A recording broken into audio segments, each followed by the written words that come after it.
కొండంత విస్తార తైలము నీకిచ్చిన చాలునా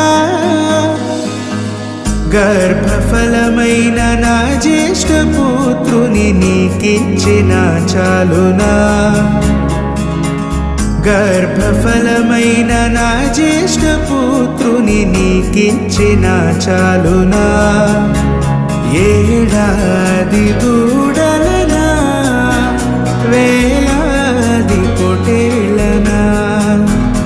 ఏడాది దూడలనా వేలాది పొటేళ్ళనా